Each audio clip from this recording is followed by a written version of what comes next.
Garbett. Thank you, Chair. Can I thank the member for her question? There is no doubt in my mind that too many renters in London face high costs, poor conditions and a lack of security. All renters deserve decent and safe homes from fair and decent landlords, and that's why tenants and London's local authorities should be able to properly hold private landlords to account. While I have no formal powers over private renting in London, I am doing everything I can to improve renting for London's 2.7 million private renters. My private renting partnership brings together senior officers from all London boroughs to share intelligence and best practice in private rented sector enforcement. My online private rented tools and checkers also empower renters to make informed decisions about who they rent from and enables the public to report problems or concerns in a quick and easy way and holds landlords to account. These tools support London boroughs in their enforcement work, helping them to drive up standards and conditions in London's private rented sector and act as a deterrent to rogue landlords. However, councils can only hold landlords to account if they have the resources to do so. There's no doubt that years of underfunding by the previous government has left London's boroughs facing a chronic shortage in qualified housing officers. To help address this, I've launched a private rented sector qualification and funded and facilitated upskilling training for existing borough officers. Property licensing is one of the best tools boroughs have to hold private landlords to account, and we're developing a new project to support boroughs to introduce new and expanded schemes. I've also commissioned training for Met Police officers to help prevent illegal evictions, and I'm pleased that more than 11,000 frontline officers have been trained so far. The new Renters' Rights Act is a vital piece of legislation to help hold landlords to account and will deliver much-needed security and stability for renters after years of delay by the previous government. I'm delighted that so many of the recommendations for tenancy reform that I made in my 2019 London Model for Tenancy Reform are included in the Act, including ending Section 21 evictions. I'm also pleased that the government's recognised the need for additional council resource to fulfil the promise of the Act and enable councils to go further in holding landlords to account.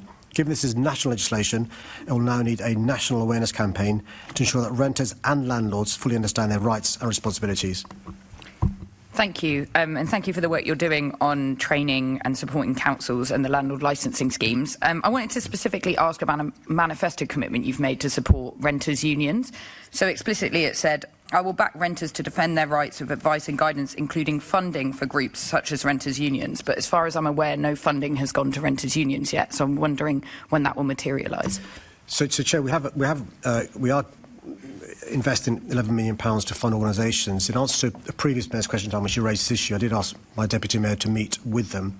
My understanding is there's a date in the diary, and one of the 11 million. I was provided with a list, and it's got some great organisations on it doing some great work to support people with debt and support. The renters can also access that, but it doesn't explicitly support renters' unions. So I'm explicitly asking if you're going to fund the renters' unions. So, Chair, if she's making representations, which I hope she is, in relation to next year's budget, then I'm more than happy to take those on board. But she can also be in touch offline. One of the reasons I was keen for my deputy mayor to meet with the union is if there's additionality they can provide in addition to the funding we give to advice centres and others to give tenants advice. But I'm more than happy to look into, subject to budget constraints, specific issues that she thinks that they could add. Yeah, of course, because, we've seen rise in Section 21 evictions. As soon as it was floated by the government, landlords increased the use of that. And it's unions who are really on the side of renters, letting them know their rights and supporting them through that incredibly stressful time. So I think if we're going to fund unions, it needs to be now, because the Renters' Rights Act, as we know, is all about renters knowing their rights and being supported in this period. My understanding is that Deputy Mayor, if he's not already met them, he's meeting them. In the new year, The obvious reason is because of the reason why now is because we're setting budgets for next year. I also recognise that there are some tenants who may go to a renters' union, who may not go to the CABs and others where we're funding. I want to get the advice to the people who need it the most. So that's one of the reasons I was keen for him to meet with them. But if there's any additional points that she thinks that this support could add, I'd really keen to hear. Brilliant. Yeah, I'll let you know my thoughts on that. And the other point I wanted to raise, which again is a kind of just to get some clarity from you. So in this chamber in September, I was asking you about rent controls, and you said that you were making representations, and it was one of your priorities of things you were talking about, getting rent control powers.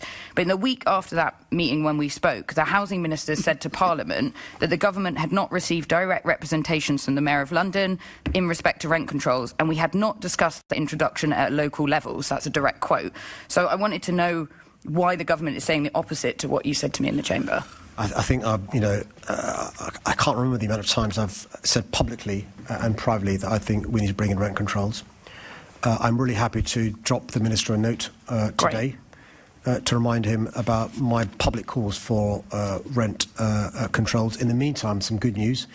We will be introducing next year some City Hall rent control homes, key worker living rent homes. There's a title, but it's rent controlled homes. I think if there are three big issues, one is security of tenure, quality accommodation. The third big issue is the rent. Absolutely. Now, the tribunals may help. One of the things I'm asking the government to do when it comes to the database is to collect rents, what rent you're paying, because that intelligence is really important in terms of tribunal information. So that could be a backdoor way of affecting I rents. think, and I'll take you up on that. I think it'd be really good if you wrote to just be really explicit and that renters know that you're fully doing all that advocacy that you can. Thank you. Assembly Member Roberts. Question, sorry. question 4233. Sorry. Sorry, it's the question in the name of Budget Bill for London in the name of Assembly Member Roberts. Can I thank the member for his question? The legacy left behind by the previous government, and to be fair, the coalition government before them, could not be clearer. A flatlining economy, stymied investment, a black hole in public finances, as well as a cost of living crisis. It's London's most vulnerable communities that have paid the biggest price. This inherited state of affairs, compounded by a catastrophic Brexit deal, disastrous mini-budget, and years of economic mismanagement, left the Chancellor with difficult decisions to make in the budget. However, after years of budgets that failed to deliver for London, this year's budget is proof that we have a government that recognises that investing in London is fundamental to boosting national economic growth. Working with the government, I've secured important wins for London, including the commitment to extend the DLR to Thamesmead, which will help to create 10,000 new jobs and unlock 25,000 new homes. I first started campaigning for this important scheme in 2018. The government's also agreed to give new powers to London to charge a tourism levy to boost economic growth, something I've been asking for since 2016. Crucially, scrapping the two-child benefit cap, which I voted against introducing as an MP in 2015 and have campaigned against for years, will have a significant impact across London, with more than 260,000 children benefiting and 40,000 children being lifted out of poverty overnight. Additionally, we persuaded the government to give London an integrated settlement, which means that it will have more financial stability and flexibility across a full range of policies, helping deliver better outcomes for London. These are important wins and the latest in a long list of positive things I've secured through working closely with this government, including new planning reforms to enable me to accelerate development and tackle London's acute housing shortage and deliver economic growth. Recent confirmation that London will have 2 new towns at Cruise Hill Enfield and in Thamesmead, £322 million for house building through the City Hall Developer Investment Fund, £11.7 billion for affordable housing, the biggest and longest term settlement in the GLA's history, support for an Oxford Street Mayoral Development Corporation to revitalise the Oxford Street area, the largest multi-year funding deal for TfL in over a decade, £2.2 billion, a new pilot to introduce a London-wide strategic licensing policy to strengthen our culture and hospitality sectors, and I could go on. These commitments demonstrate a clear shift working in partnership with this government. Thank you, Mr. Mayor.